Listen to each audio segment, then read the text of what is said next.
Hi, it's Dorothy Guining with Scrapbooking Quebec. Today I'm here for Scrap and Stamp, an online paper crafting shop in Vancouver, British Columbia. This shop is well stocked in tools for scrapbooking and card making. And if you watch my channel, you know I'm a scrapbooker and you probably know how much I love tools. I am going to be creating a super easy 12 by 12 layout, and I'm going to show how to step up an easy page design with just a few tools. I'm also going to share an idea for using photorealistic paper.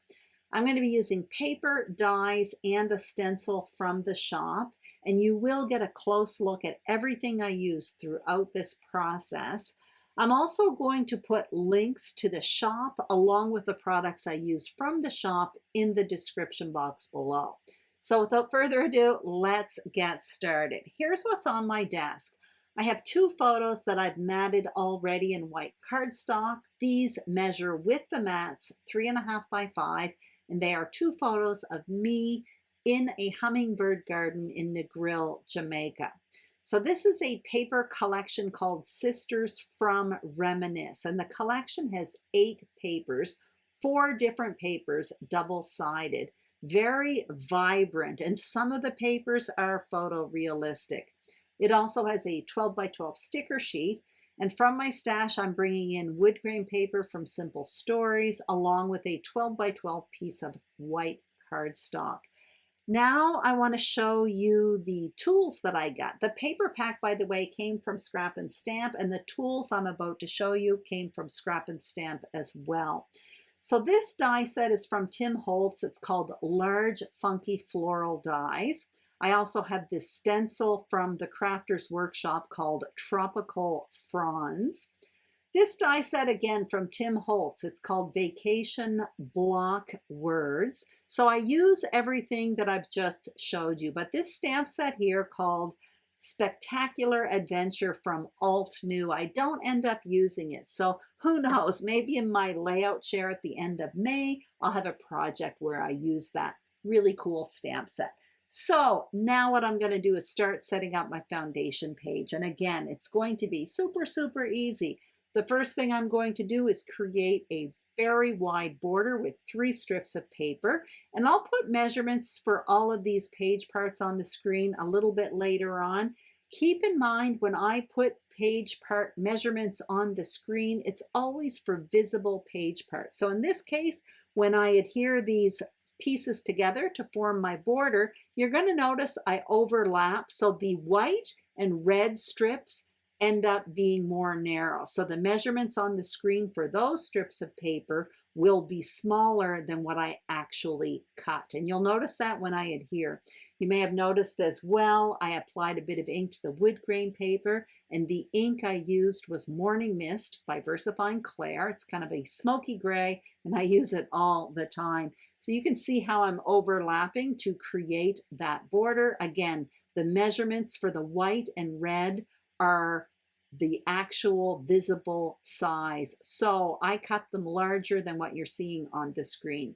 Now what I'm going to do is just simply place that border on the right-hand side, and I want to create some more photo mats for these 2 photos. So they already have white mats, and the mats I'm cutting out in the wood grain paper are going to measure 1/4 inch larger than the photos with the white mats. And I'll put measurements for these photos and mats on the screen as well. Off camera, I do apply a bit of that very same ink to the wood grain in those photo mats, and I also adhered them to the photos with the white mats. And now I'm ready to jazz up this page. So I'm going to start with this stencil from the Crafters Workshop. And I'm simply going to stencil on a bunch of leaves, and I absolutely love it. I do want to point out that at the end of this video, I end up switching up my foundation page, and I actually did it with the stencil positioned a little bit higher on the page, and you will see that at the very end of this video. Nevertheless, I do want to talk about the stencil because I absolutely love it. The stencil image doesn't go right to the edge of the stencil, so it's really easy to create an organic bunch of leaves, because some stencils, the image goes right to the square edge. And if you want an organic shape, you have to be careful when you're applying the ink. This one, the work is done for you. It just comes out in an organic bunch of leaves. I absolutely love it. Again, at the end of this video, those leaves are stenciled just a little bit above the bottom of the page. Now I am adhering my border to the right-hand side of the page. I am going to keep my photos separate for a while right now because I'm going to want to create some embellishments, and I'm also going to want to play around with the positioning of the embellishments, title, and photos before I actually commit to adhering. The first die set I'm getting out is the Tim Holtz Large Funky Floral dies. And you can see I'm cutting some flowers out in red and yellow. And each one of those dies comes with 2 flowers. Now they are the very same shape, except one of them has holes in them. They're more detailed. And one of them is kind of a solid piece. That is because these flowers are made to layer one on top of the other. So the one with the holes goes on top.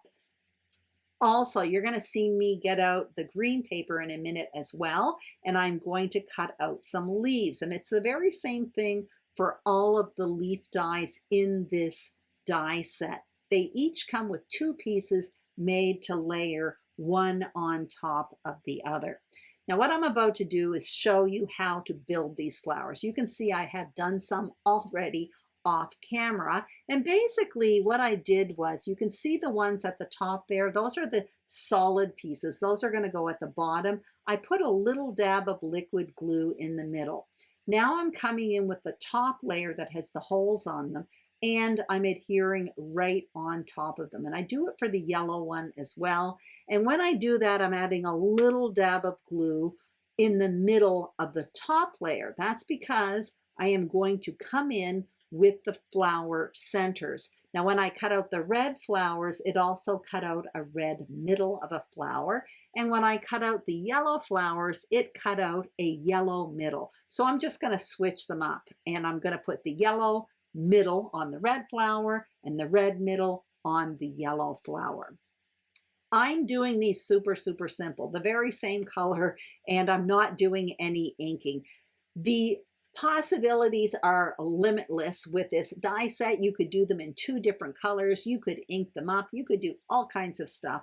I'm using them in the most simplistic form possible. That's just how I scrapbook. I like things to look nice, but I like to do it quickly. And you can see the leaves here. I'm showing you the very same thing. I can layer them up, but in the end, I end up using the leaves as individual pieces. I don't layer them up like the flowers. I do want to show you what I'm going to do with the flowers, however. Because there are 2 layers, what you see me doing is lifting the petals on the top layer. And that's going to create a lot of dimension and interest on each one of these embellishment pieces. There's another thing that does create some interest. The fact that I'm cutting out these pieces with photorealistic paper creates really interesting embellishments.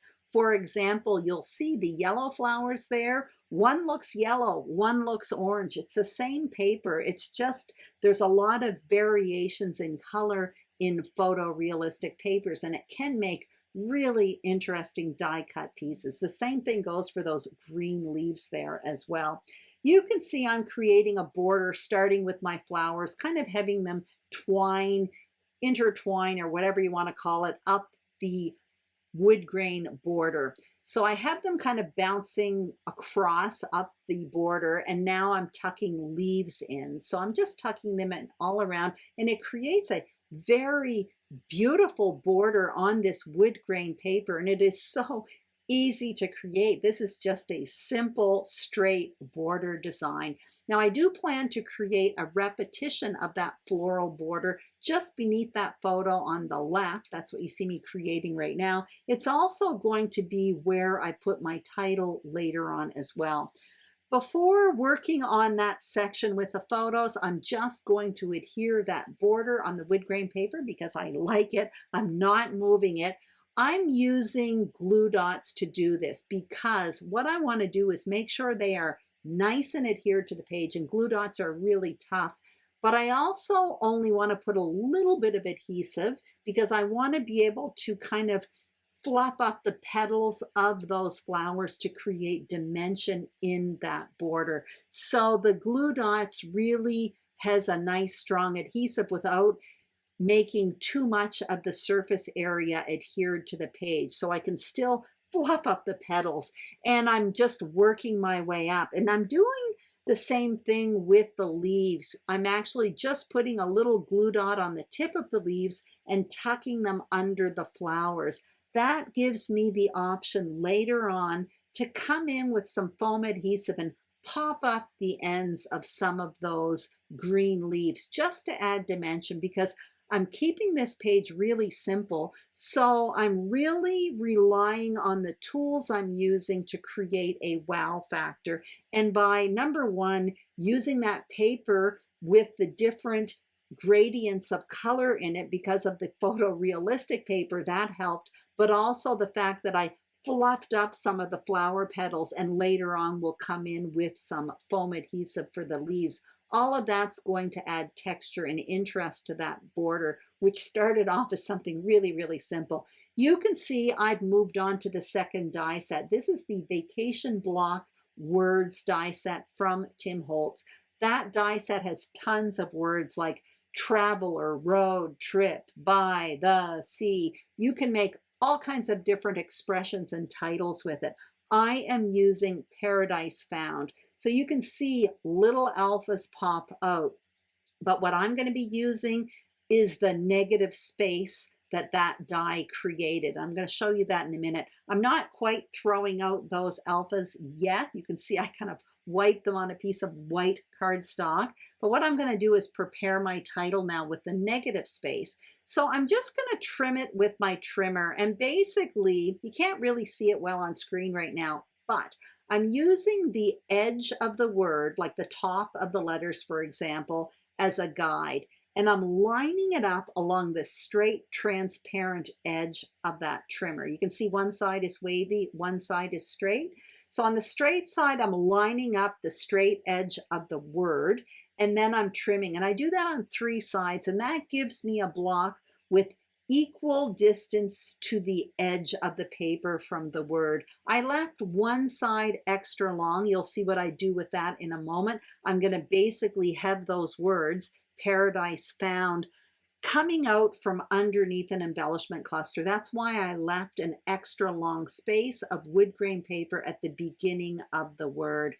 Now what I'm going to do is back each one of those word blocks with white cardstock. So you can see me doing that right now, but I still want to work on those word blocks to create basically a title that what I like to call is more title worthy. So what I plan to do is add a little mat underneath each one of these blocks. So I'm getting out my scraps of paper and I'm cutting out one in red and one in yellow. And you're going to see me fuss a bit with the size, I should say. First, I do it at 1/4 inch wider than the word strip, and then I trim it down a bit. So it probably ends up being at about, I don't know, 1/8 inch wider than that wood grain strip. So I've got all of that prepared now, and what I will start doing is adhering these pieces together. So I'm going to adhere the white to the wood grain paper. Oh, actually, you see me coming in now, just trimming down that colored paper, the yellow and the red. Like I mentioned earlier, I wasn't happy. It was just a little bit too wide. So now what I'm going to do is adhere the white. I'm going to adhere the wood grain on top of the white. And then what I will do is apply a bit of ink around the wood grain paper, just like I did with the other wood grain papers on this layout. And then I will adhere the wood grain word block on top of the colored mat. And I do that as well for the word found as well. I just don't make you watch that.